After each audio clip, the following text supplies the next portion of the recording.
Je suis désolé, hein. Bon, bonjour à toutes et à tous et donc bienvenue sur ce webinaire consacré au harcèlement moral, sexuel et aux discriminations. Voilà, on a eu des difficultés de démarrage, je vous prie de m'en excuser. Et nous sommes partis donc avec Laurence Bondois, qui est avocate spécialisée en droit du travail, et vous nous parlez donc du harcèlement moral, sexuel et puis de la discrimination. Tout à fait. Discrimination. Tout à fait. À vous. C'est parce La que parole. voilà. Donc j'ai expliqué que la souffrance c'était un terme générique qui recoupait bien sûr le harcèlement, la discrimination, évidemment le harcèlement sexuel également. Quand on est confronté à ces situations-là, on souffre, mais on peut aussi souffrir au travail sans forcément être victime de harcèlement, de discrimination. C'est ce qu'on va voir dans un instant. Et dans les cas dans lesquels je suis confrontée à ces situations, je conseille des salariés, mais aussi des entreprises. Là, aujourd'hui, on va axer un petit peu le sujet du point de vue du salarié et notamment savoir comment se sortir de cette situation, comment partir de l'entreprise. Parce que je dois dire que quand les salariés viennent me voir, c'est que déjà la situation est très entamée et que rester dans l'entreprise devient très compliqué. Donc, j'accompagne ces salariés vers la sortie. Si on peut changer, voilà. Alors, il faut savoir que nous avons un arsenal juridique qui est extrêmement important parce que le travail est devenu pathogène et le Code du travail s'est adapté à cette situation. Donc, vous avez un arsenal de textes qui protègent le salarié et qui obligent l'employeur à tout mettre en œuvre pour protéger la santé physique et mentale des salariés. Tout à fait. Tous ces textes de loi, de toute façon, ils seront donnés après dans le diaporama que vous recevrez. Voilà. Alors, donc, on a un contentieux, bien sûr, qui se multiplie parce qu'en dépit de cet arsenal, eh bien, malgré tout, le contentieux se développe énormément autour de ces problématiques. Et ce que je vous disais avant que Sébastien ne revienne, c'est qu'il y a aussi cette problématique de barémisation des dommages et intérêts et de prescription qui, lorsqu'on invoque le harcèlement moral, sont écartés. Alors, quelques définitions rapidement du harcèlement moral. Si on peut revenir en arrière, s'il vous plaît, Sébastien. Le harcèlement moral, il est défini dans deux codes, le code du travail et le code pénal. C'est-à-dire que c'est une infraction pénale, c'est un délit. Mais quand on invoque le harcèlement moral au travers du code pénal, il faut démontrer l'intention de l'auteur du harcèlement. Alors que lorsqu'on invoque devant le Conseil des prud'hommes le harcèlement moral issu du code du travail, on doit simplement exposer une situation. Le harcèlement moral, ce sont des agissements répétés, c'est très important, qui ont pour objet ou pour effet une dégradation des conditions de travail susceptible de porter atteinte aux droits et à la dignité du salarié, d'altérer sa santé physique et mentale ou de compromettre son avenir professionnel. Ça veut dire que si on ne démontre pas l'intention devant le code du travail, devant le Conseil des prud'hommes, en vertu du code du travail, ça veut dire qu'on peut être jugé harceleur sans le vouloir et sans le savoir. Alors que pour le délit pénal, il faut une véritable intention de harceler. On peut changer, Sébastien ? De diapo. Alors, à côté du harcèlement, on a le harcèlement sexuel. Le harcèlement sexuel est défini également par le Code du travail et par le Code pénal. Très souvent, on pense que le harcèlement sexuel, c'est des gestes déplacés ou des pressions pour obtenir des relations sexuelles, par exemple, des pressions qui se manifestent par un refus de promotion ou par une menace de licenciement. Eh bien, pas seulement. Il existe une notion de harcèlement sexuel d'ambiance, c'est-à-dire un comportement dans une communauté de travail consistant à porter des propos ou des comportements à connotation sexuelle qui vont choquer l'environnement de travail. Donc, ça peut être des blagues, un humour déplacé, mais récurrent, ce qu'on appelle donc l'ambiance de harcèlement sexuel, qui tombe sous le coup de la définition du harcèlement sexuel. On peut changer. Alors, il y a également la discrimination. C'est un très beau texte du Code du travail qui vraiment envisage toutes les hypothèses, c'est-à-dire que l'employeur va prendre des décisions à l'égard de ses salariés en termes d'embauche, de promotion, de formation, de rémunération, de sanctions, de licenciement. Et si ces actes sont dictés par, ou en tout cas dirigés vers le salarié en raison d'une appartenance à une ethnie, à la couleur de sa peau, à une religion, une appartenance syndicale, une préférence sexuelle, et bien évidemment, nous sommes sous le coup d'une discrimination qui, bien évidemment, est condamnée. Donc, vous voyez, quand même, on a beaucoup de textes dans le Code pénal et dans le Code du travail qui viennent protéger le salarié. Alors, la souffrance, comme je vous le disais, elle peut résulter évidemment du harcèlement moral et du harcèlement sexuel, mais elle peut exister en soi également, c'est-à-dire qu'on peut souffrir au travail même si on n'est pas victime de harcèlement moral, de harcèlement sexuel ou de discrimination. Alors, comment faire quand on est dans une situation de harcèlement moral ou de discrimination. Là aussi, le Code du travail a aménagé le régime probatoire de manière très favorable pour le salarié, parce qu'il ne faut pas prouver le harcèlement moral, le harcèlement sexuel ou la discrimination. Il faut présenter des faits. Alors, ces faits, bien sûr, doivent être précis. Il faut présenter des faits qui vont laisser présumer l'existence du harcèlement ou de la discrimination. Et ensuite, c'est à l'employeur d'apporter la preuve qu'il n'y a pas de discrimination ou pas de harcèlement. Vous voyez, il y a un déséquilibre en faveur du salarié qui facilite quand même les choses. Mais en amont de cela, il faut quand même apporter des faits. On ne peut pas juste prétendre qu'on est victime de harcèlement sexuel ou de harcèlement moral. Il faut quand même présenter des faits. Auparavant, il fallait les établir et depuis peu, le texte a changé. Il faut simplement les présenter. Et puis, il faut étayer son dossier aussi de pièces médicales. Il faut aller voir son médecin. Il faut éventuellement entamer un suivi psy et demander un certificat qui viendra étayer le dossier sur les conséquences des agissements. On peut changer, voilà. Alors, la prévention, l'employeur a donc une obligation de protéger ses salariés, bien sûr, contre le harcèlement, contre la discrimination, mais au-delà de ça, l'employeur a une obligation générale et absolue de protéger la santé physique et mentale de ses collaborateurs.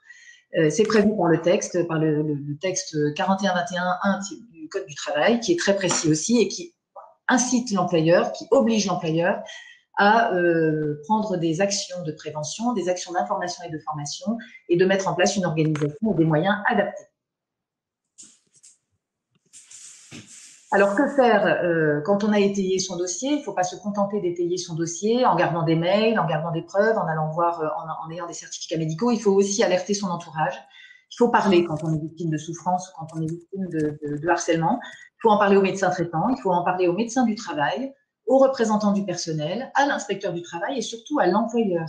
Quand on est victime du harcèlement de son N+1, eh bien, la meilleure chose à faire, c'est d'alerter la direction de l'entreprise.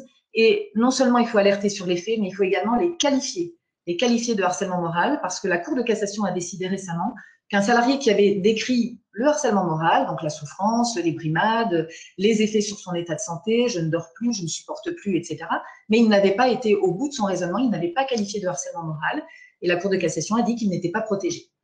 De la même manière, quand vous êtes victime d'un burn-out, c'est-à-dire d'une surcharge de travail extrêmement importante, que vous êtes complètement noyé de travail, là également, si vous dénoncez le burn-out auprès de l'employeur, eh bien, le licenciement pour insuffisance professionnelle qui pourrait survenir dans l'avenir est jugé sans cause réelle et sérieuse. Alors, quand la situation est vraiment obérée et qu'il n'y a plus qu'une solution de partir, il y a trois possibilités de quitter l'entreprise. Il y a d'abord le licenciement pour inaptitude, la prise d'acte de rupture et la résiliation judiciaire du contrat de travail. L'inaptitude, c'est la vignette suivante, s'il vous plaît, Sébastien.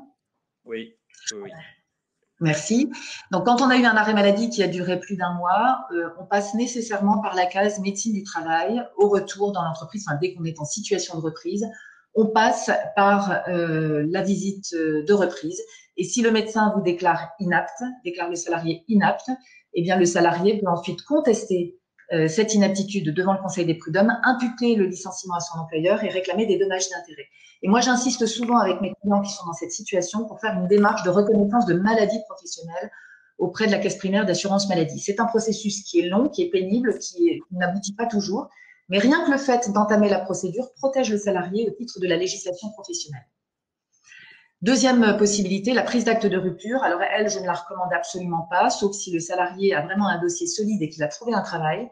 Parce que la prise d'acte de rupture, c'est une démission très rapide, à effet immédiat, sans préavis, imputée à l'employeur. C'est-à-dire que le salarié va envoyer une lettre de prise d'acte de rupture à son employeur en indiquant qu'il rompt le contrat en raison de fautes commises par l'entreprise. Alors, c'est risqué parce que Pôle emploi ne couvre pas, au titre de l'assurance chômage, la prise d'acte de rupture. Il faut nécessairement ensuite en passer par un procès au prud'homme et le Conseil des prud'hommes va départager les parties. Soit il décidera qu'il y a une faute de l'employeur et ça deviendra un licenciement abusif, soit il décide qu'il n'y a pas de faute de l'employeur et dans ce cas-là, la prise d'acte peut être requalifiée de démission et le salarié peut même être condamné à payer à son employeur l'équivalent du préavis. Donc, c'est à manier avec beaucoup de précautions. Et puis enfin, dernière façon de se sortir d'une situation compliquée, c'est la résiliation judiciaire du contrat de travail. Alors, je le pratique énormément. En général, même tout le temps, on va dire, quand les salariés sont en arrêt de travail, en arrêt maladie, je saisis le conseil des prud'hommes d'une demande de résiliation du contrat au tort de l'employeur, en invoquant les faits de manquement à l'obligation de protéger la santé ou les faits de harcèlement moral, de harcèlement sexuel ou de discrimination. Il faut que j'apporte des éléments solides, il faut que je démontre la faute grave de l'employeur et il faut savoir aussi que dans cette procédure, le doute profite à l'employeur. Donc il faut un dossier solide, mais ces actions de résiliation judiciaire du contrat de travail souvent ouvrent la porte à une négociation. Et on va en terminer, je pense. Voilà. Donc pourquoi engager ce type de procédure? D'abord parce que ça permet d'avoir un sentiment de réparation et de justice et de reconnaissance. C'est-à-dire qu'on ne part pas en démissionnant tout simplement vaincu et après avoir souffert. On peut demander à ce que son préjudice soit reconnu, à ce que justice soit faite. Alors, ça ne marche pas toujours, et quand ça ne marche pas, il peut y avoir des dégâts beaucoup plus importants. Donc, je préviens toujours mes clients que si le procès est perdu, non seulement on repart à la case départ, mais pire, on descend plus bas. Et puis, il y a bien sûr un enjeu financier, puisque la rupture du contrat est imputable à l'employeur et le salarié récupère le préavis, l'indemnité de licenciement, bien sûr, et puis des dommages d'intérêt en réparation de la rupture, mais aussi en réparation d'un préjudice moral distinct découlant du harcèlement moral ou du harcèlement sexuel ou de la discrimination. Et puis, le procès n'est pas une fatalité, et je pense qu'on va pouvoir passer à la dernière vignette. Il y en a plus, c'est la dernière, mais si, voilà. Les solutions alternatives au procès. Le procès, on n'est pas obligé d'aller jusqu'au bout du procès, on peut simplement menacer d'un procès, engager un procès, et puis se mettre autour de la table, parce que l'employeur, il trouvera toujours un intérêt. Quand on est accusé côté employeur, et je défends également des employeurs, de harcèlement moral, c'est une mauvaise publicité, ça fait perdre de la crédibilité en interne et en externe, ça oblige à remettre en cause l'organisation interne. Quand on a nommé un nouveau supérieur hiérarchique qui est accusé de harcèlement, c'est toute la construction de l'entreprise qui tombe. Et puis, vous avez un empilement de risques assez grave et assez important avec les coûts associés en pénal, au prud'homme, devant le pôle social du tribunal judiciaire au titre de la maladie professionnelle et de l'accident du travail. Vous pouvez avoir une inspection du travail, vous pouvez avoir les délégués du personnel sur le dos, le CSE. Bon, bref, tout ça, c'est très compliqué. Et quand on en arrive à une situation extrême, on se met autour de la table et on négocie le départ. Il peut y avoir une médiation. La médiation, elle est spécialement conçue, elle est spécialement prévue dans le Code du travail quand il y a du harcèlement moral pour mettre fin au harcèlement moral. Personnellement, je n'y crois pas. La médiation pour la rupture du contrat de travail, elle est souvent compliquée parce qu'on est obligé de mettre les parties physiquement autour de la même table. Et ça, il y a beaucoup de salariés qui ne peuvent plus, qui ne veulent plus. Donc, on entame des négociations entre avocats de manière confidentielle et très souvent, on arrive à un accord quand on a un dossier bien étayé. Voilà, donc très rapidement exposer les risques encourus du côté salarié, du côté employeur et la manière d'y remédier, comment se négocier une sortie du contrat de travail. Voilà. Merci beaucoup, Laurent. C'est vraiment très complet et très précis. Alors, il y a beaucoup de questions dans la rubrique. N'hésitez pas à renforcer les questions en les sélectionnant avec la petite flèche à droite. Moi, j'ai juste une remarque à faire au début parce que ça revient dans différentes questions. C'est la question du certificat médical. Oui. Aucun médecin ne peut faire un certificat médical en indiquant que la personne est en souffrance à cause de harcèlement, puisque le médecin n'est pas habilité à pouvoir déterminer que c'est du harcèlement. Le médecin peut et ne doit que indiquer que la personne est dans un état de souffrance. Le médecin peut dire que, ou le psychologue, ou le psychothérapeute ou autre, ils peuvent dire que le patient impute cela à des problèmes professionnels, bien sûr, ça peut être mis, mais le médecin ne peut pas dire que c'est du harcèlement. Voilà, sinon il s'expose lui-même à des poursuites. Donc ça, c'est très important. Oui, tout à fait. Il s'expose à des poursuites ordinales notamment, et même au-delà. Au niveau du Conseil de l'ordre, voilà. Voilà, oui. Absolument. Alors, il doit décrire les symptômes, il doit expliquer l'état dans lequel se trouve son patient et il doit dire que cet état est attribué par son patient à une situation de souffrance et de harcèlement. En aucun cas, il ne peut en être le témoin direct. En revanche, quand on est dans un process de maladie professionnelle, là, le médecin établit un certificat médical de maladie professionnelle où il s'engage un peu plus puisqu'il va dire que la pathologie est liée alors pas au burn-out, mais un syndrome anxio-dépressif réactionnel à une situation de souffrance au travail ou de harcèlement moral. Et là, en général, le médecin n'a pas de difficulté. Voilà. Parce qu'on est dans un autre contexte.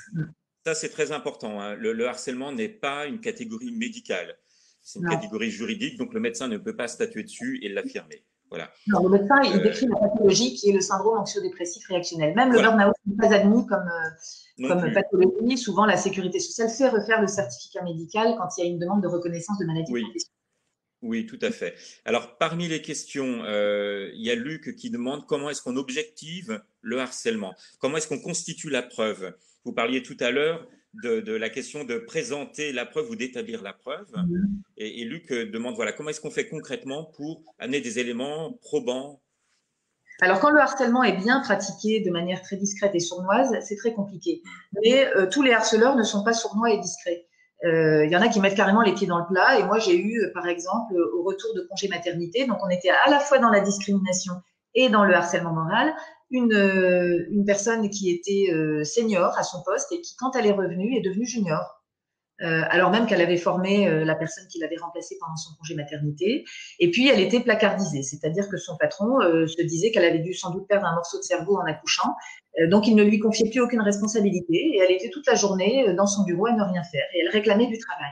Et donc, les échanges de mails, plus la fiche de paie qui la qualifie de junior à son retour de travail, ont été suffisants pour la cour d'appel de Douai pour juger qu'il y avait une discrimination et un harcèlement moral. D'accord. Voilà, donc ça c'est important. Mais alors dans des situations où ils mettent pas les pieds dans le plat, et c'est quand même très sournois, très discret, comment est-ce qu'on fait la constitution de la preuve? Alors, alors le problème, c'est que ces personnes qui sont en situation de souffrance ne supportent plus de travailler. Moi, je leur dis, ben, restez et attendez la faute, attendez les éléments, attendez qu'ils tombent tout seuls. Mais bien sûr, on n'est pas là pour faire souffrir les gens inutilement. Donc, si les gens sont en arrêt de travail et qu'ils n'ont plus, alors très souvent aussi, n'ont plus accès à leur boîte mail. Donc, ce que je recommande de faire, c'est de garder une copie de la boîte mail et de l'analyser, parce que parfois, il y a alors, ça peut être des petits éléments. Ça peut être une réunion à laquelle on est habituellement invité, à laquelle on n'est plus invité. Ça peut être des informations dont on vous exclut. Et ça, c'est peut-être demander à son collègue en disant, mais écoute, toi, ces infos, tu les as eues pour un travail qu'on fait en commun, moi, je les ai pas, et le collègue va transférer en disant, bah oui, tu n'as pas eu les infos, je te les transfère. Bon, donc c'est parfois une construction petit à petit, à partir de mails, à partir de petits éléments assez compliqués. Ça, j'avoue que voilà, c'est pas toujours simple. C'est pas toujours simple. Il y a une question justement sur la question des mails qui était intéressante par Fatima. Elle nous demande, en fait, afin de prouver une situation de harcèlement, quelles sont les conséquences juridiques pour un salarié s'il transfère ses mails pro de sa boîte pro sur sa boîte perso? Il a tout à fait le droit de le faire parce que la preuve est libre au prud'homme et que à partir du moment où ce sont des éléments auxquels le salarié a normalement accès dans le cadre de sa mission, il peut utiliser toutes les pièces de l'entreprise pour se défendre au prud'homme. Donc, aucune difficulté. Par contre, il ne peut pas aller utiliser des documents auxquels il n'a pas normalement accès. Oui, d'accord. Mais le fait de les transférer sur sa boîte personnelle, ce qui sort du cadre professionnel, n'est pas du tout un risque. Aucun problème. D'accord, d'accord, très bien. Aucun problème puisque c'est pour se défendre. Effectivement, on n'a pas toujours accès à sa boîte professionnelle dans ces situations-là. Alors, il y a Isabelle qui dit que… Oui, allez-y. Oui, moi j'utilise une technique, bon, ça n'a pas encore bien marché, mais c'est parce que je ne suis pas encore allée au bout du processus, c'est que j'invoque le RGPD. Les mails professionnels sont des données… Attendez, juste un instant. Est-ce que vous pouvez réexpliquer en 2 mots ce qu'est le RGPD pour que tout le monde puisse… C'est le traitement automatisé des données personnelles qui est réglementé depuis le mois de mai 2018. C'est une réglementation européenne qui impose à l'employeur de conserver dans certaines conditions les données et de traiter les données de ses collaborateurs, enfin les données personnelles de quiconque, de tout partenaire de l'entreprise. Et la boîte mail professionnelle d'un collaborateur contient des données personnelles, puisqu'il y a son nom, son prénom, etc. Et donc, quand mon salarié est en arrêt maladie, qui n'a plus accès à sa boîte mail, eh bien, je fais un courrier recommandé à l'entreprise en lui disant, vous allez me donner toute ma boîte mail, parce que ce sont des données qui me concernent et j'y ai un droit d'accès. Donc, vous me la donnez et donc l'employeur a 1 mois pour pour répondre à cette demande. À défaut de quoi, je dépose une plainte à la CNIL et il risque 400 fois le montant de son chiffre d'affaires.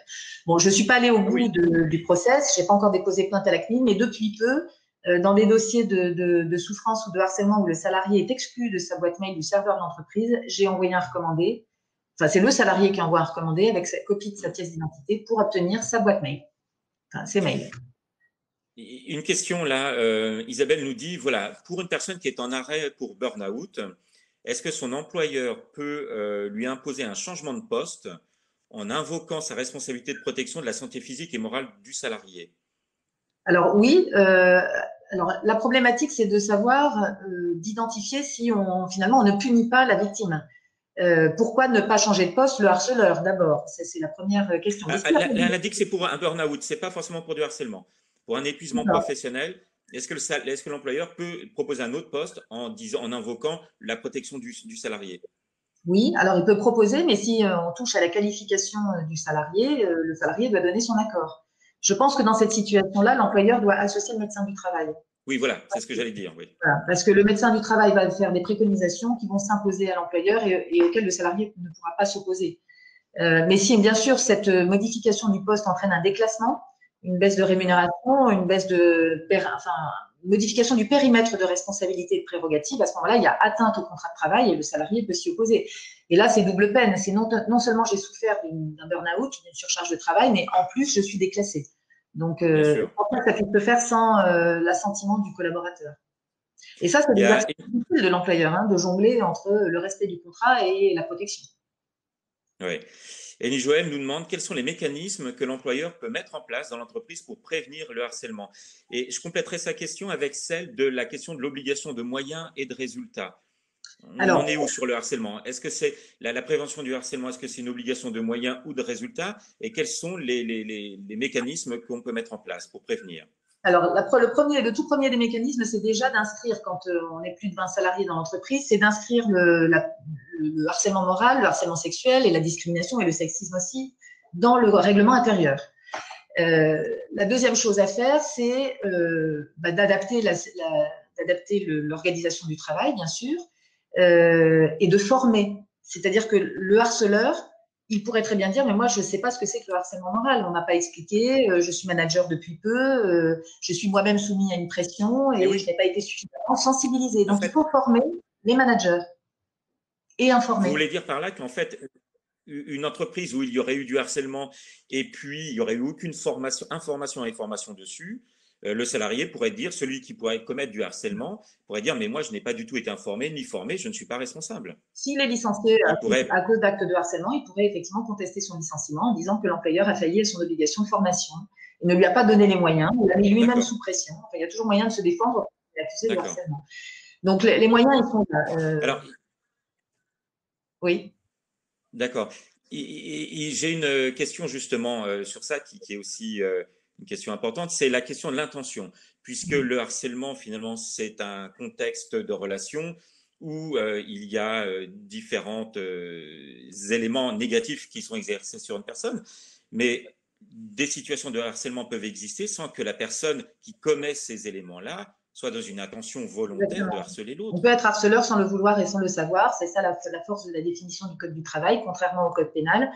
D'ailleurs, la Cour de cassation a défini du harcèlement moral managérial. C'est-à-dire qu'une organisation peut devenir harcelante. Il n'y a pas de volonté, il n'y a pas d'intention de nuire, il n'y a pas de perversité, mais il y a une organisation qui devient pathogène. Alors comment? En mettant des pressions insoutenables. Moi, je me souviens très bien, j'avais un dossier il y a très très longtemps, c'était le tout début du harcèlement moral. C'était dans une concession automobile où les salariés étaient en quelque sorte infantilisés. Ils étaient réunis tous les matins pendant 1 heure dans la concession automobile, réunissaient tous les vendeurs de la région, puisque c'était une concession avec plusieurs sous-concessions, disons. Et le directeur faisait la liste des résultats des vendeurs de voitures.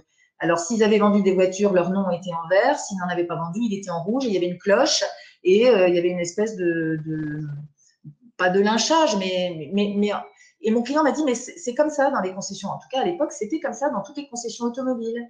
Et mon client n'en pouvait plus. Alors, lui n'était pas un mauvais vendeur, mais il ne supportait plus cette humiliation quotidienne.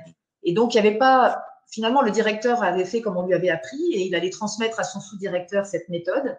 C'était commun dans ce genre de milieu professionnel, dans ce milieu professionnel. Et ben ça, c'est typiquement un harcèlement managérial.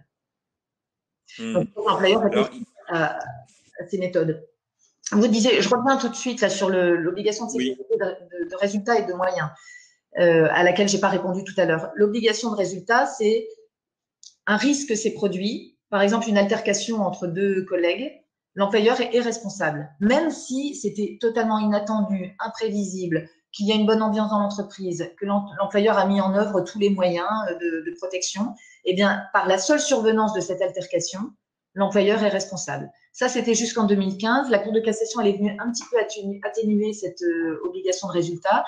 On est en présence maintenant d'une obligation de moyens renforcée, c'est-à-dire que si un dommage se produit, si un risque se produit, mais que l'employeur a mis en œuvre toutes les mesures prévues par le Code du travail, eh bien, il peut s'exonérer de sa responsabilité. Mais c'est quand même pas gagné. Hein, D'accord. Alors, il y a une question qui revient plusieurs fois. C'est comment agir lorsque l'on observe une personne qui est en situation de subir du harcèlement, mais que la personne ne fait rien, en fait, qu'elle comment dire, qu'elle s'en protège pas ou qu'elle ne s'en défend pas, et que soit on est à l'interne dans l'entreprise, soit on est externe, on est prestataire de service, et ouais. on s'aperçoit qu'il y a du harcèlement qui est exercé et que la personne qui le subit ne dit rien. Mmh. Est-ce que l'on peut faire quelque chose? On peut dénoncer. Un salarié peut dénoncer le harcèlement moral ou sexuel subi par Alors, un collègue. D'ailleurs, il est protégé pour ça. Le fait de mais dénoncer le protège. cette dénonciation, elle se fait auprès de qui? Comment? C'est anonyme? C'est pas anonyme? Alors, moi, je pense qu'il faut le faire auprès des institutions représentatives du personnel. Il faut le faire auprès du CSE. Parce que la problématique, c'est que quand on dénonce à l'extérieur de l'entreprise des actes, il faut être sûr de son coup quand même, parce que l'employeur peut invoquer La des diffamation? accusations mensongères. Voilà. Alors, Hmm. pour dénoncer des accusations mensongères, il faut démontrer la mauvaise foi du salarié. C'est-à-dire qu'il faut démontrer que le salarié savait qu'il mentait en dénonçant ces faits. On peut se tromper. On peut dire, bah, moi, j'ai senti que ma collègue était harcelée sexuellement ou moralement, mais je l'ai fait de bonne foi. Là, pas de danger. Il faut que l'employeur prouve quand même une mauvaise foi de la part du collègue. Je n'ai jamais vu de collègue dénoncer une Hmm. situation de harcèlement moral. Jamais. Je l'ai vu une fois et c'était une dénonciation mensongère. Mais je n'ai Hmm. jamais vu. C'est déjà très compliqué pour soi-même et je pense que pour un collègue, c'est encore pire.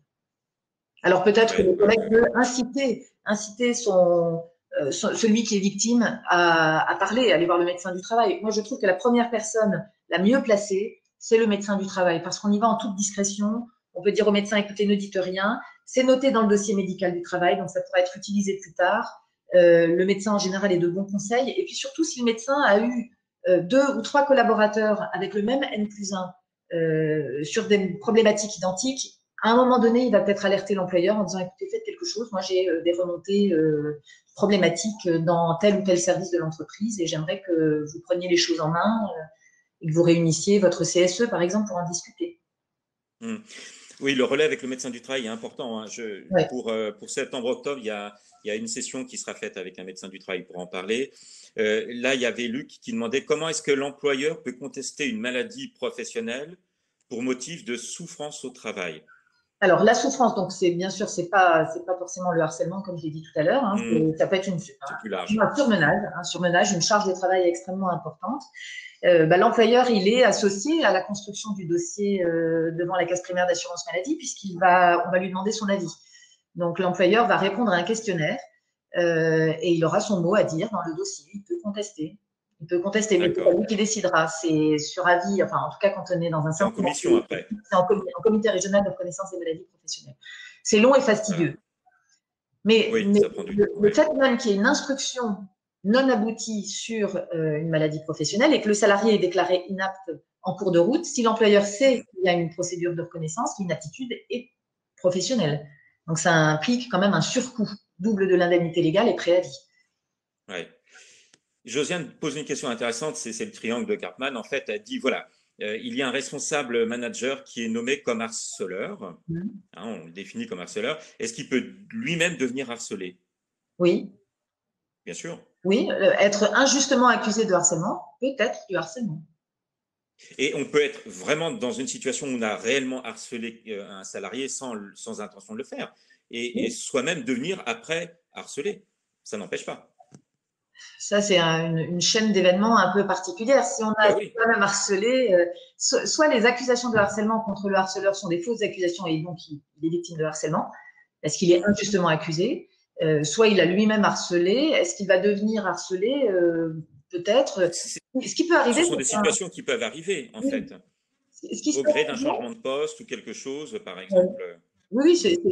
c'est une hypothèse tout à fait envisageable. Et ce qui arrive quand même assez régulièrement, c'est que le harceleur est lui-même sous une pression phénoménale de la part de son employeur. Et parfois, il agit sur instruction de son N+1 en disant bah, cette équipe-là, tu laisses rien passer. Il est incité à sanctionner, à mettre la pression, etc. Et après, c'est lui qui va être accusé de harcèlement moral. Mais il peut démontrer qu'il a obéi à des instructions. D'accord.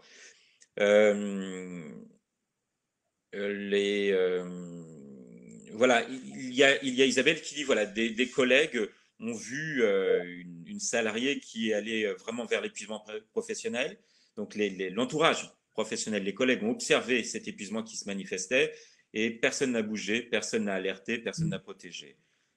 Qu'est-ce qu'on fait dans ces situations-là? C'est malheureusement un scénario assez classique du harcèlement moral. Qui a été décrit d'ailleurs par Madame Irigoyen dans son livre sur le harcèlement moral, qui nous a fait découvrir cette problématique, où elle dit effectivement que le harcelé s'isole, d'abord parce qu'il devient désagréable, aigri, et c'est bien normal. Il ne va plus participer au pot, il va faire la gueule, en gros, et donc il va s'isoler, il va devenir moins sympathique pour son entourage. Donc déjà, il va créer une espèce de rejet autour de lui. Et il y a un deuxième phénomène qui s'ajoute à cela, c'est que les collègues qui ne sont pas harcelés pendant que celui-là l'est, sont tranquilles. Donc, tant qu'on s'acharne, et ça c'est humain, mais c'est tristement humain, et tant qu'on s'acharne sur le harcelé, ben, le N+1 pervers me fiche la paix. Et ça, c'est la théorie du bouc émissaire de René Girard. Voilà. Ouais, tout à fait. Ouais. Ça, c'est intéressant sur cette question-là. Si vous voulez en savoir plus, il faut lire René Girard et sa théorie sur le bouc émissaire. Catherine Marie nous demande, lorsqu'il y a une organisation qui est devenue harcelante, ce que vous disiez tout à l'heure, c'est le système lui-même qui l'est, comment est-ce que c'est jugé au niveau juridique, ça? Qui est responsable? Comment on juge ça? L'entreprise. L'entreprise est responsable. Et il faut toujours savoir que même si le harcèlement est pratiqué par une personne physique en particulier, c'est l'entreprise qui est responsable justement parce qu'elle a une obligation de prévention et de protection. Donc, si l'entreprise n'a pas été capable de neutraliser le harceleur, c'est elle qui est responsable et c'est elle qui va payer les conséquences. Sachant qu'on peut aussi engager la responsabilité personnelle du harceleur dans le procès prud'homal, ce qu'on fait rarement. D'accord. Et qu'on peut déposer contre lui. Alors, pour faire un peu l'idiot, finalement, l'entreprise, c'est qui? C'est le chef d'entreprise? C'est celui qui est en haut à gauche de votre fiche de paie. C'est la SA, la SARL, l'employeur particulier qui vous embauche. L'employeur, c'est lui, c'est la personne juridique. Donc, ce n'est pas forcément une personne physique qui est engagée là. Voilà, c'est ça, oui. C'est la société qui vous emploie, mais on peut aussi engager la responsabilité de l'auteur à côté de celle de l'entreprise. D'accord. Vous disiez tout à l'heure en présentation que la reconnaissance de maladie professionnelle protège le salarié. Oui. Est-ce que vous pouvez développer cet aspect-là? Parce que le fait d'engager une demande de reconnaissance en maladie professionnelle, alors que ces éléments-là, soit le burn-out, soit le harcèlement, tout ça, ce sont des choses qui sont hors tableau. Oui. C'est-à-dire que ce n'est pas d'office reconnu comme une maladie professionnelle, il faut passer en commission, il y a des avis, etc. En quoi ça protège le salarié d'engager cette procédure, qui est une procédure du côté du droit de la Sécu, oui. Et non pas du côté des prud'hommes? Alors, pourquoi c'est intéressant ça? Alors, c'est intéressant à plusieurs titres. D'abord, c'est une logique. C'est-à-dire que quand on dit qu'on souffre à cause du travail, logiquement, je vais demander à la caisse primaire d'assurance maladie de reconnaître que ma pathologie est liée au travail. On a déjà fait une démarche qui est un signe fort et qui s'inscrit dans une logique. La deuxième chose, c'est que si on est déclaré inapte, alors le processus de reconnaissance de maladie professionnelle en cas de syndrome anxio-dépressif, il est très long parce qu'effectivement, comme vous le disiez, ça n'est pas inscrit dans un tableau. Donc, il faut avoir un taux prévisible. Bon, je passe sur les détails techniques. Mais bref, c'est pénible et c'est long. Mais pendant que le dossier est en cours d'instruction, si on est déclaré inapte par le médecin du travail et qu'on est licencié pour inaptitude, dès lors que l'employeur sait qu'une maladie professionnelle est en cours de reconnaissance, l'employeur doit considérer que l'inaptitude est professionnelle. C'est-à-dire qu'il doit payer le double de l'indemnité légale et il doit payer le préavis. Et ensuite, quand on va plaider son dossier devant le Conseil des prud'hommes, et quand bien même la Caisse a rejeté la demande de maladie professionnelle, le Conseil des prud'hommes n'est pas lié par la décision de la Caisse et peut estimer qu'il y a bien une maladie professionnelle. Donc, le Conseil des prud'hommes peut juger de l'existence d'une maladie professionnelle dans le cadre de l'inaptitude. Donc, c'est très intéressant. Même si la Caisse a dit que non. Même si la Caisse a dit non, elle ne lie pas le Conseil des prud'hommes. Voilà. ce sont deux entités différentes Ouais. que l'on peut solliciter en même temps. Mais il faut avoir fait Alors, sa demande. Il faut avoir fait sa demande à la caisse. bien sûr, il faut faire les deux demandes dans ce Ouais. cas-là, bien entendu. Ouais, tout à fait. Il y a une question qui est complémentaire à ça. En fait, la question, c'est comment calculer le taux de 25% en maladie professionnelle, car c'est le seul taux qui permet. Alors, est-ce que vous voulez répondre sur ça ou moi, je peux en Alors, parler aussi, c'est un comme taux vous souhaitez. prévisible. C'est un taux prévisible Oui, qui est examiné par la caisse en amont, au moment de l'instruction du dossier. La première étape à passer, c'est un taux prévisible d'IPP, donc d'incapacité permanente partielle, de 25%. Donc ça fait terriblement peur aux gens parce que c'est perdre un quart de ses capacités. C'est pour ça que je milite toujours pour qu'on fasse son dossier de reconnaissance de maladie professionnelle très en amont de la maladie, quand on est bien au ras des pâquerettes et qu'on est mal. Parce que plus on est en arrêt maladie, plus on se soigne, on prend des traitements, on a un suivi et mieux on se porte. Et quand on fait sa demande de reconnaissance de maladie à ce moment-là, le médecin conseil va dire le taux prévisible, il n'est pas de 25%. Si le taux prévisible n'est pas de 25%, je ne peux pas passer à la deuxième étape qui est la voilà. reconnaissance en comité régional.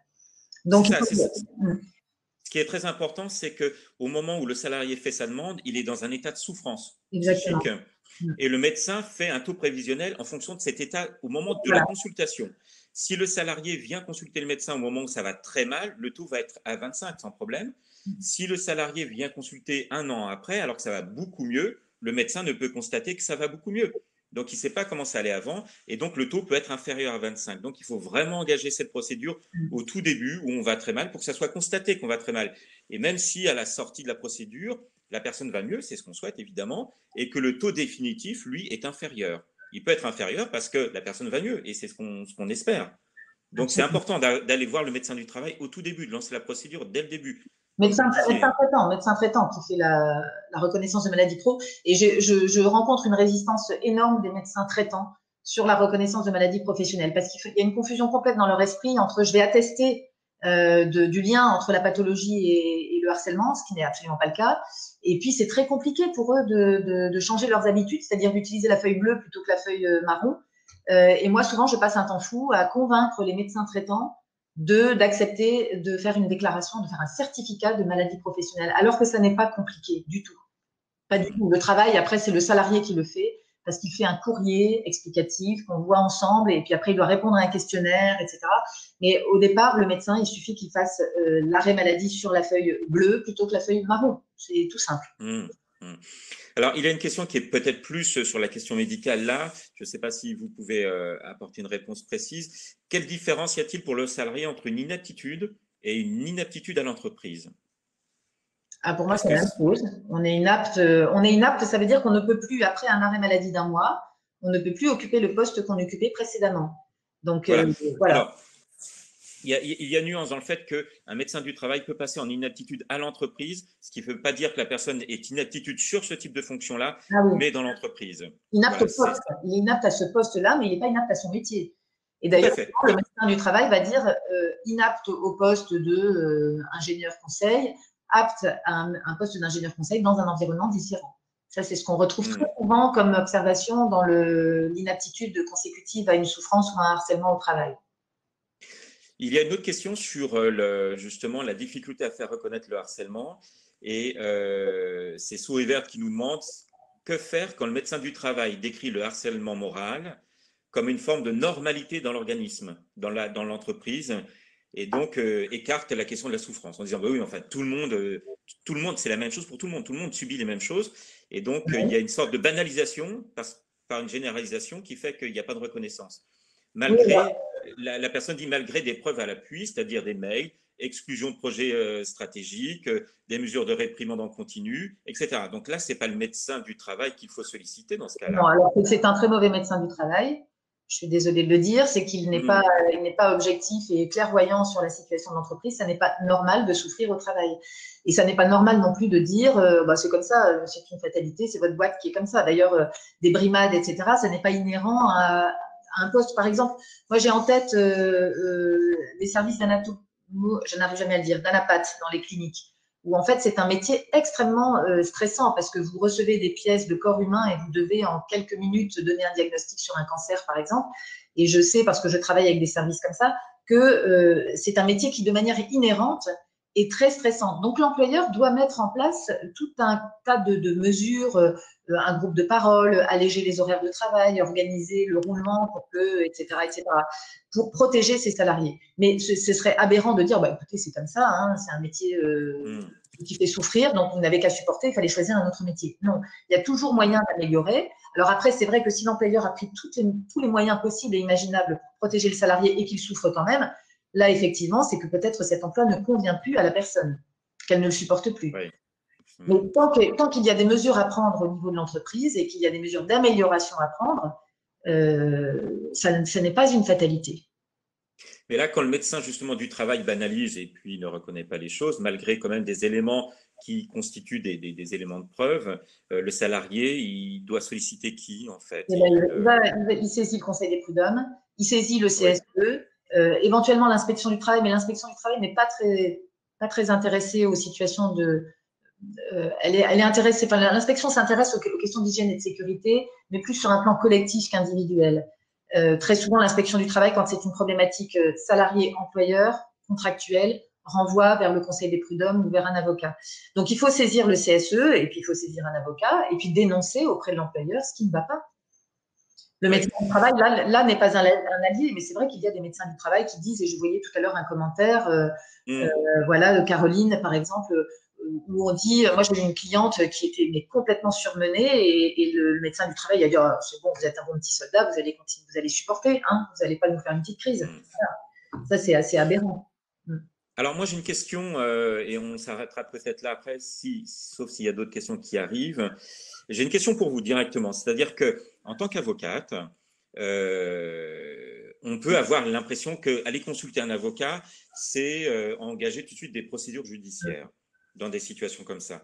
Et il s'avère que non, en fait. Quel est l'accompagnement que peut proposer un avocat dans ces situations-là? Donc, il y a le moment où on va au prud'homme et on prend un avocat pour y aller, effectivement, mais il y a peut-être d'autres choses à faire avant d'arriver à ce stade-là. Quelles sont les propositions d'accompagnement qu'un avocat peut faire? Alors déjà, en amont d'un procès, il y a l'information, c'est-à-dire qu'un salarié va venir chercher auprès de notre cabinet un soutien déjà et une information pour valider qu'il est bien dans une situation anormale et on va le conforter ou non dans cette analyse de sa situation. Et après, on va lui donner comme information tous les moyens d'action qu'il aura. Et après, ce sera à lui de choisir, effectivement, parce qu'on ne peut pas engager contre son gré quelqu'un dans un procès. C'est long, c'est pénible, c'est onéreux. Et parfois, quand on se plante, eh ben, on est encore dans un état encore pire qu'avant. Parce qu'en fait, il y a des situations où on a quand même des éléments de preuve qui sont assez solides, et puis on ne gagne pas. Exactement, on ne gagne pas parce que un procès, c'est aléatoire, voilà, c'est humain, donc c'est aléatoire. On peut perdre des très bons dossiers comme on gagne des très mauvais dossiers d'ailleurs. Mais souvent, moi, je dis à mes clients, on va faire, si vous n'avez pas envie d'aller au procès, et je sais qu'ils ne veulent pas aller au procès et qu'ils n'iront pas au procès, et je leur dis, on va faire comme si on va aller au procès. On va monter un dossier et puis je vais envoyer un courrier recommandé à votre employeur. Et il y a 2 chances sur 3 pour qu'en face, on morde à l'hameçon de la négociation. Et là, on va engager un processus de négociation pour sortir de cette situation-là.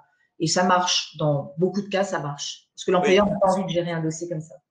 Et même, j'ai des clients, j'ai une cliente en particulier que j'ai en tête, on avait un dossier extrêmement fragile, c'était très compliqué, très fastidieux de démontrer ce qu'elle avait subi. On a gagné fort heureusement et ça relevait du petit miracle. Et on lui a dit, on l'a prévenu, on a dit, vous savez, votre dossier, il est pas solide. Mais on a fait un mémoire, on a fait des conclusions, on a écrit tout ce qu'elle avait subi de manière très argumentée, organisée, étayée. Et elle a dit déjà d'avoir lu vos conclusions, déjà que vous m'ayez comprise, que vous ayez compris ma problématique, ça m'a fait un bien fou. Et elle a déjà remonté la pente à 50% rien qu'en lisant nos conclusions. Alors, c'est pas tous les jours qu'on nous dit ça, mais j'ai en tête cet exemple qui était quand même assez révélateur. Le fait d'avoir été prise en main, d'avoir été écoutée, entendue, qu'on ait mis sur le papier, sur un support, ce qu'elle avait subi, qu'on allait le présenter à un juge, ben ça lui a fait énormément de bien. Et alors, cerise sur le gâteau, on a gagné le procès. Bon, tant mieux. Voilà. Alors, il y a aussi une question, parce que c'est une question que j'entends souvent dans d'autres cadres. En fait, quand on va voir un avocat, on a une consultation. Et on ne s'engage pas. Aller voir un avocat une première fois ne veut pas dire qu'on s'engage dans une procédure. Ça veut vraiment dire qu'on peut avoir un avis, un conseil, et on peut ne jamais le revoir et ne jamais engager de procédure. Absolument. C'est bien ça, hein. Absolument, on peut avoir une consultation simplement pour s'informer de ses droits, bien sûr. Voilà, du conseil. Du conseil. Alors, Michel nous disait, en fait, dans les situations de harcèlement moral, et ça rejoint la question de tout à l'heure, qui sont compliquées pour les salariés, mais alors, elle disait pour les sous-traitants et les salariés précaires, et puis Sourivert nous disait que sa difficulté à elle, c'est qu'elle était stagiaire dans la fonction publique, et donc personne n'a bougé parce qu'elle était que stagiaire. Et comment on fait pour, quand on est sous-traitant dans une boîte et qu'on subit du harcèlement? À qui on en réfère? Ben, on en réfère à son employeur. Parce que l'employeur, il est responsable de ses propres actes, mais il est aussi responsable des tiers. C'est-à-dire que si je souffre au travail à cause du client qui vient dans le magasin, à cause d'un prestataire qui vient dans l'entreprise, ou si moi-même je suis prestataire, je suis mise à disposition d'une entreprise et que je souffre du harcèlement pratiqué par l'environnement dans lequel je travaille, mon employeur est responsable puisqu'il doit prendre toutes les mesures de prévention. Donc, on en réfère à son employeur direct. D'accord. Lui Donc, si doit on est prendre des mesures. sous-traitant, c'est pas dans l'entreprise où on subit le harcèlement qu'on va en parler, c'est l'entreprise qui nous emploie. Voilà. Une question intéressante là. Stéphanie nous dit, toutes les autres sont intéressantes et celle-ci, elle vient de préciser des choses parce que souvent on s'interroge sur ça. Elle dit, je suis en arrêt depuis 3 mois. Est-ce que je peux attaquer mon employeur au prud'homme tout en étant encore en arrêt de travail, Oui, bien sûr. mais en étant encore dans l'entreprise? Bien sûr, c'est la résiliation judiciaire du contrat. Alors, ça peut être simplement demander des dommages et intérêts pour les préjudices qu'on a subis. On n'est pas obligé d'aller jusqu'à la résiliation judiciaire, mais enfin, je vous laisse imaginer comme c'est compliqué d'aller au prud'homme, demander des dommages et intérêts dans la perspective un jour de revenir dans l'entreprise. En général, dans 100% des cas, on demande la résiliation On judiciaire. part après. On arrêt maladie, on demande la résiliation judiciaire. C'est un procès qui peut durer 1 an ou 2 ans, mais peu importe parce que pendant le procès, on peut être licencié pour inaptitude. Et dans ce cas-là, il suffit de modifier les demandes. Mais c'est la dernière solution que je présentais dans les 3 façons de sortir, entre le licenciement pour inaptitude, la prise d'acte et la résiliation. Moi, ce que je pratique très souvent, c'est la résiliation judiciaire du contrat. D'accord. Et 2 dernières questions. La première, c'est, parce qu'il va falloir qu'on arrête après, la première, c'est quel recours en cas d'absence de médecine du travail? Alors, en théorie, il y a de la médecine du travail. Normalement, il y a de la médecine du travail. Alors, si on n'est pas inscrit à la médecine du travail, on fait un petit référé prud'homme. Déjà, on fait un courrier recommandé à son employeur en lui disant « Je ne suis pas inscrit à la médecine, je vous mets en demeure de me donner le nom du service auprès duquel je peux me rapprocher. » Et le fait de ne pas inscrire ses salariés à la médecine du travail, c'est un manquement à l'obligation de protéger la santé physique et mentale des salariés. D'accord. Et deuxième chose, comment faire pour engager la responsabilité d'une personne qui n'est plus dans l'entreprise? Est-ce qu'on peut encore poursuivre quelqu'un qui a vraiment manifesté du harcèlement alors que la personne a quitté l'entreprise? Alors, on va engager la responsabilité de l'entreprise, on ne va pas engager la responsabilité du harceleur. Je vous l'ai dit, c'est possible techniquement, c'est prévu par les textes, mais on ne le fait jamais en pratique. De toute façon, on ne va pas forcément poursuivre le harceleur seul, il faut poursuivre l'entreprise. C'est l'entreprise qui a généré ce harceleur et qui l'a laissé faire. C'est avant tout l'entreprise qui est responsable, avant même le harceleur. Avant même la personne. Au même degré que le harceleur. Donc, si la personne est partie, tant pis. Moi, j'ai subi du harcèlement moral et je vais engager la responsabilité de mon employeur. Il ne faut pas attendre trop longtemps parce que si on agit en résiliation du contrat, par exemple, il faut que les faits soient récents. Si les faits sont trop anciens, le juge va dire ils n'ont pas empêché la poursuite du contrat. Donc, vous ne pouvez plus l'invoquer au soutien d'une mesure de résiliation de contrat.